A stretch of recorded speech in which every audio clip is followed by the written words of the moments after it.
If this is your first or second time here, hope you enjoyed the video. If this is your third time here, go ahead and hit that subscribe button so you can stay up to date when I post videos.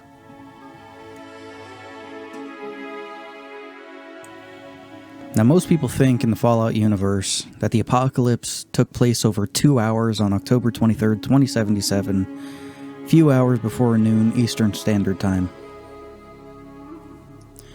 Because a lot of people think nuclear war is an instant just extinction event.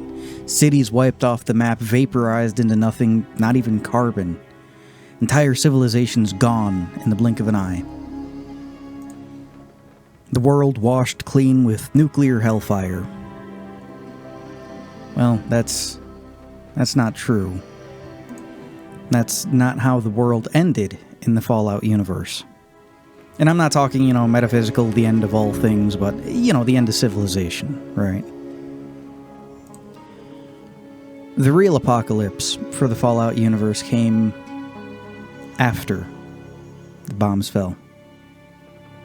It was the next step of it. A sad whimper to everything that had happened. The final nail in the coffin, so to speak. Mind you, while some cities like New York City were probably completely vaporized, left nothing but a smoking crater filling in with seawater, we know some cities like DC were heavily damaged, the actual metropolitan areas of it almost completely gone.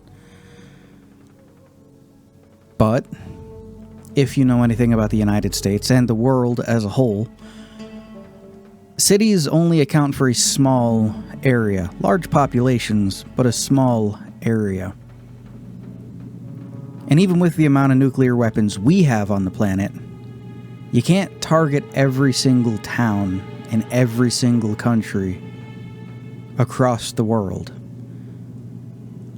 So when the bombs fell, and the cities were mostly wiped out, the small towns that a lot of you probably live in, I know I live in one, would have remained completely untouched. At least for a while. Because after all, this apocalypse was a slow, sickly, wasting disease of anything. Very slow, painful end. Now, I know we've all seen Terminator and 1,000 other apocalypse movies where the bombs fall and then that's it. It's the end of the world. It's all gone. That's not how it goes. And as funny as it may seem for Fallout, in its lore and in its build-up, it's a little more realistic than that. While the cities were destroyed, the real devastation unfolded weeks and months after those cities were gone. After the infrastructure was crippled. Just think about it for a second there. DC was reduced to mostly a ruin. And let's face facts here, Washington, D.C. probably has some of the best air defense in the entire fucking planet, so they probably took down their fair share of nukes. New York City, radioactive crater. LA, we see it in one of the games, but real life it'd be wiped off the map too. Smaller towns and stuff would have been completely untouched though. They would have still had their grocery stores full of food. People's houses still would have been relatively fine, especially if they're more out in the country. Some small towns, in the Northeast, at least where I grew up, have their own independent coal power plants. They could even have their own independent grids to where they just sell power off to neighboring towns. These smaller communities, those were what was left of the world. To tie a real-world parallel to this, a couple, actually. Hiroshima, Nagasaki, if I'm pronouncing them wrong, I'm sorry. Many people survived the initial blast of it just to die later. Then we have Castle Bravo. The nuclear fallout from that traveled over 7,000 square miles, poisoning entire villages and shit. You probably see what I'm getting at now on what actually happened here. Because you have to understand, just because DC was gone doesn't mean the local governments were, right? For those of you outside of the United States, I know some of you were in Hungary and Brazil and Portugal, and a couple of Swedes were watching. Hi, everyone. No idea how you understand me, but thanks for watching. You have to understand the United States is pretty much 50 small countries all sharing the same currency. They each have their own local laws and local, really, cultures at this point. And each of those states is broken up into counties. Each of those counties, townships. And each of those townships have their own government. Each of those counties have their own government. Each of those states have their own government. So if the federal government is out of commission or can't be reached, it's up to the state government to deal with it. Mind you, state capitals were all probably bombed to hell too during this, well, nuclear war. Which means it'd probably be for the county governments to try to get things in line, but having met a few county politicians in my day, I can tell you that they don't really give a fuck about people. So they'd probably fuck off the first chance they got. It'd be up to local mayors and sheriffs and maybe even some state police officers to try to help maintain law and order. They would have most likely banded together in militias or had the police forces turn into militias so they could defend their people. Clean out the sick and the dead. Sad to say that would have to be done. Round up all the supplies they can get. Some would be more authoritarian, taking everything to share with everybody. Others would allow you to keep your own stockpiles.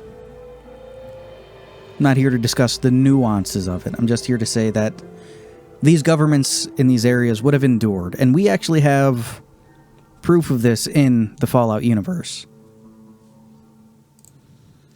I actually spoke of this one site in, I think, the first Monday Fallout video I did. The strange armor personnel carrier that's sitting outside of Sanctuary Hills. That wouldn't have been sitting there before the bombs fell. Because it's an APC, dead soldiers outside of it, and there's radioactive waste barrels there. That's always led me to believe that, well, it's stupid that it's sitting on a small island like that, and it would make no sense for it to be parked there. What they were going for with it was to show that this soldier was trying to help clean up radioactive material from an area, most likely a settlement in Concord, so that people could inhabit that area. And since it's a pre-war soldier in a pre-war vehicle, I'm guessing it was done directly after the bombs fell. There are many such places scattered throughout Fallout 3, Fallout 4, not as many in Fallout New Vegas because it wasn't hit as bad thanks to House. But you can find these places. If you've ever come across a radioactive crater that's most definitely a bomb impact, but you see radioactive barrels dumped into it, that's why. It was the people trying to clean up afterward. Now, many people out there get it in their head they can just fuck off into the woods and survive with a subsistence lifestyle. And I'm guessing there were many people in the Fallout universe that also tried this. Best and most prominent example, the survivalist. He knew what he was doing. He survived for a long time. Many others would probably try to collect rainwater, kill local game in their area until they exhausted the supply. But they would have tried to stay local, help rebuild, try to keep a community. While others, they would have probably gone and tried to scavenge what they could from local cities. They probably would have avoided hotspots and radiation, especially in the Fallout universe. Radiation is more prominent. Most everyone probably already has a Geiger counter, so they'd know what they were doing in that regard. But they probably got what they could, brought it back, try to keep people going and happy, and just surviving. And this would have went on for 3, maybe 6 months. I don't see this point in time lasting for more than a year. It didn't last more than 20 years because Fallout 76 shows that there's nothing when you come out of the vault. And yeah, I know you shouldn't take that as canon, but it's owned by Bethesda. They put it out there, you know, and it's just kind of how that goes. But I think this area in time lasted between 3 months and 6 months. Because at this point, the actual apocalypse started. Now, at this point, the particulates of the actual fallout, which if you don't know what fallout is the non-used radioactive material that has been shunted out into the atmosphere after a nuclear detonation. It usually binds with dirt and sand, just particulates in the air, before it then falls out of the sky like an ash. Now this particulate, this fallout, would have contaminated the topsoil for, if memory serves me right, from prior research, the first foot or so of topsoil, and it would have settled in the silt and mud of the water systems. It most likely would have contaminated any open wells that were there. Some deep wells probably would have been untouched, but it depends on what type of nuclear material was being used, and if it could leach into the water system just completely. If you get something that leaches into the water system completely, then that's, one, I don't even know how that's possible. 2, you're kind of just screwed at that point. But this is when the true end started happening. Raul from Fallout New Vegas even talks about this happening.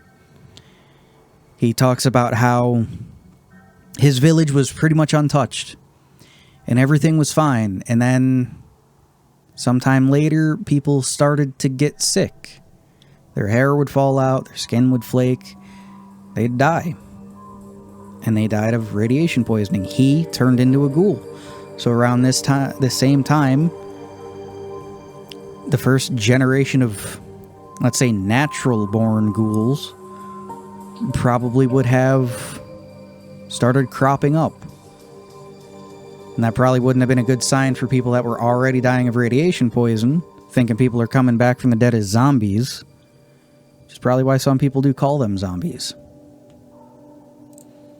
Along with that, we start getting the first instances of the wasteland we know. The crops would have just died out. If they didn't just die out, then they would have mutated to a point to where maybe the people before the war couldn't consume them. The first mutations in animals probably would have happened as well around this time. The animals that were pregnant at the time giving birth to these little mutated things. First Brahmin or rad stags, or I wouldn't be surprised if the rad roaches were the first things people ran into. Or the stingwings, or the blood bugs, or the first things that people ran into, since they have such a short life cycle that they probably would have come in contact with people.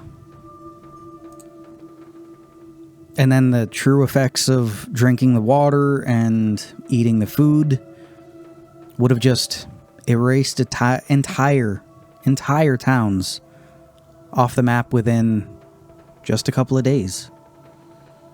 Because you have to understand, everyone has to eat and drink, and if you're all sharing your food, eating and drinking the same thing, and then everybody gets sick at about the same time, especially with severe radiation poisoning, everybody's going to go in about the same time. Right? Which is probably why we find so many skeletons and stuff throughout the games lying together in bed, or sitting on park benches getting drunk, or One of the other 1,000 other ways that we have found skeletons throughout the entire game, wondering why the hell are they like that?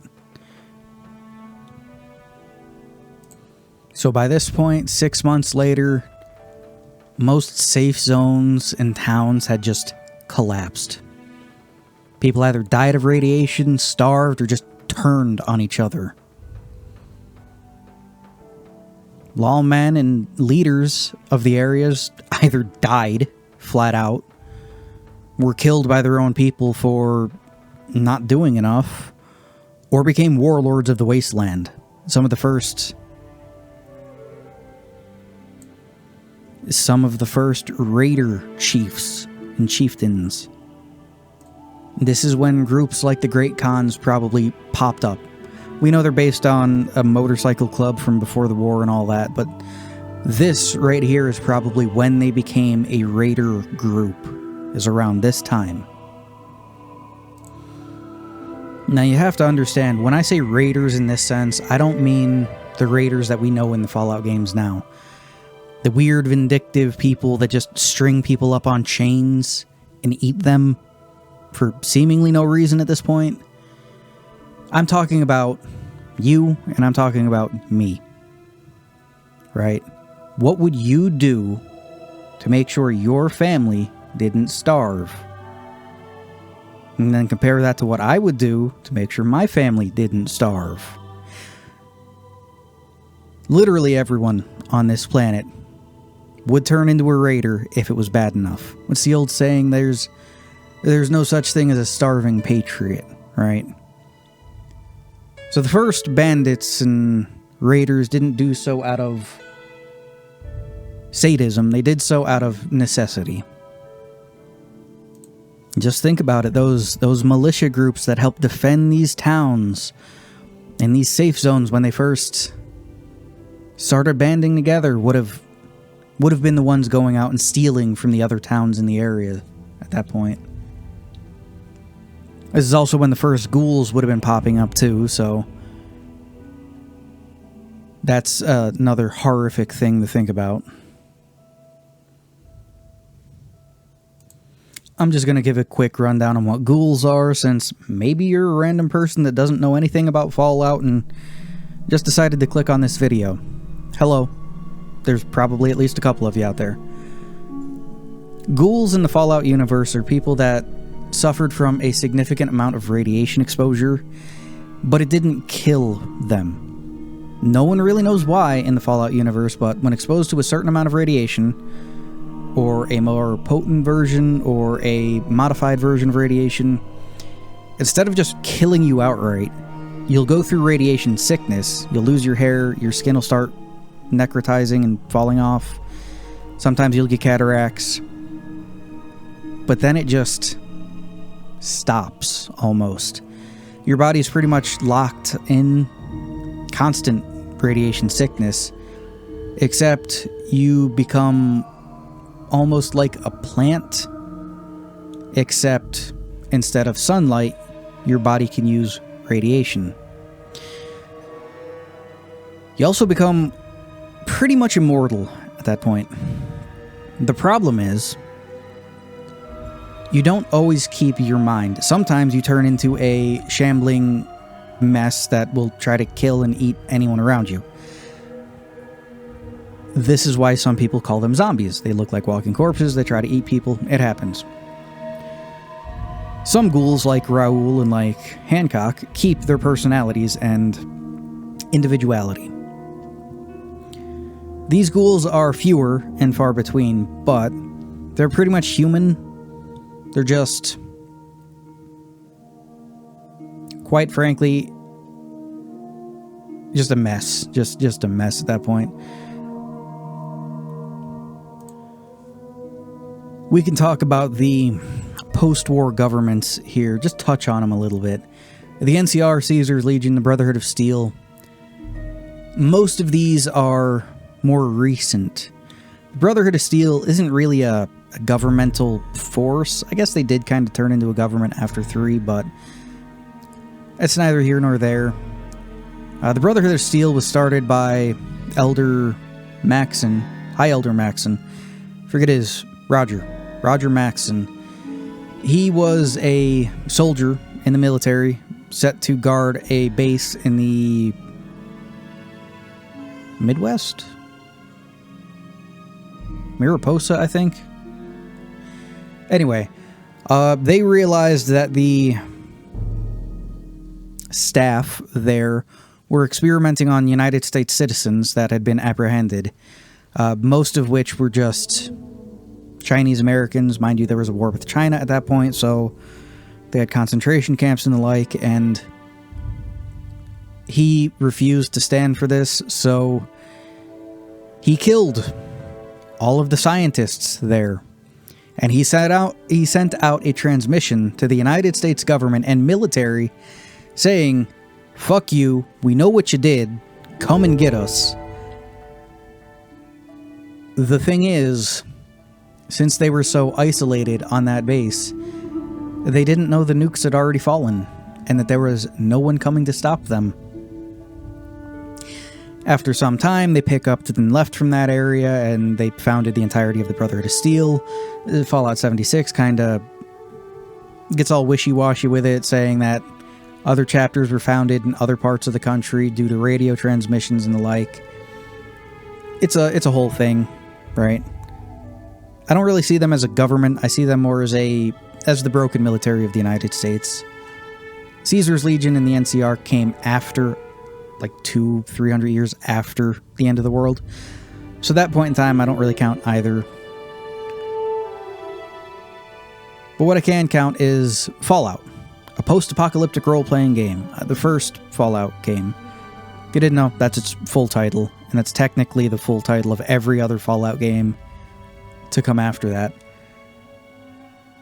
That game is set in 2161, I think, or 2160.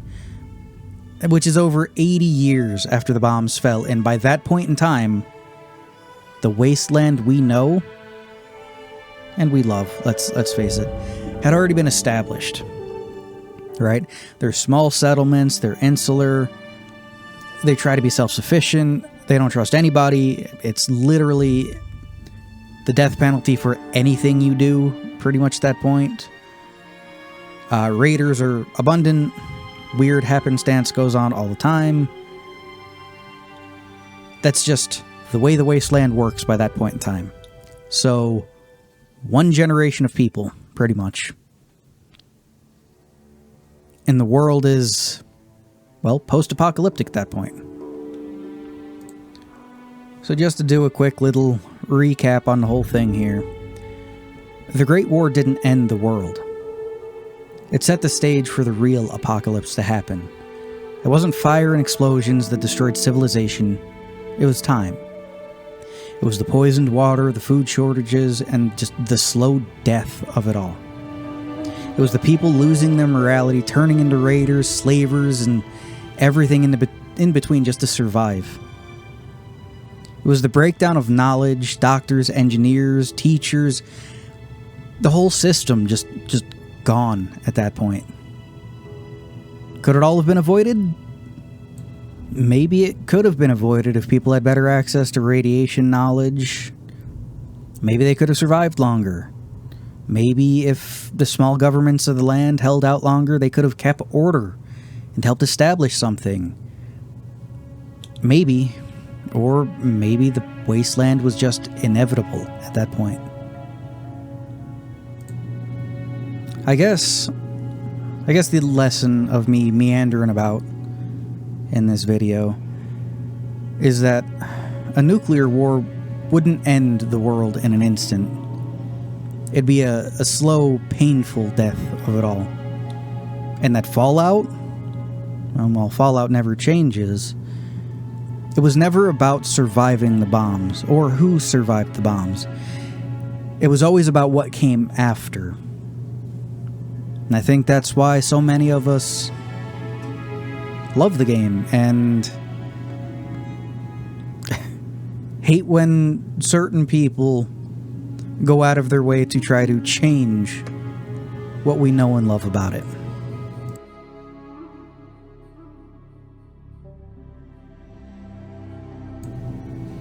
Now, if you're still here at this point, Hi, how you doing? One, why? Video's over.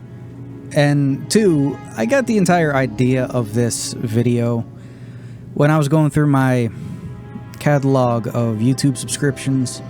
I try to go through it once or twice a year, clean out the ones that don't really upload anymore, which seems to happen more and more often, sadly.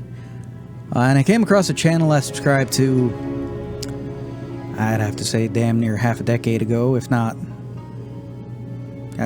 like closer to a decade ago. Man, time is fucking weird. Anyway, that YouTube channel is called Zombie Survival Labs. ZMZ Reloaded now is what the guy calls it. Hasn't uploaded in like 4 years. That dude used to talk about, like, if places were defensible in a zombie situation. Like schools or airports or, you know what, fuck it, I'm just gonna scroll down through his page here. Airports, schools, universities, making fun of doomsday preppers and hotels if they'd be good in a zombie apocalypse, or hospitals, or malls, or on a yacht.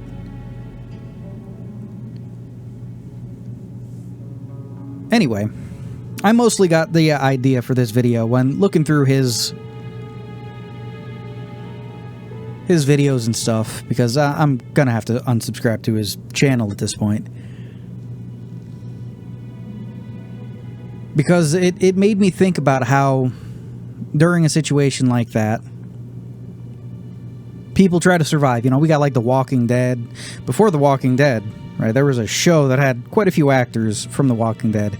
It's a post-apocalyptic show, no zombies in it or anything, which is what I liked about it, called Jericho. That was a good show. It was on Sci-Fi, if memory serves me right. I enjoyed the hell out of that show. Sad they never finished it. Sad they never finished it. Anyway, it made me think about some of the weird places in Fallout I've come across and thought, hey, why would that be there like that? And then I realized it would be because people tried to clean things up afterward. So, anyway, if you made it to this part, thanks, I guess. Just figured I'd explain why I was making this video. And, yeah, no, video's over. Get out of here.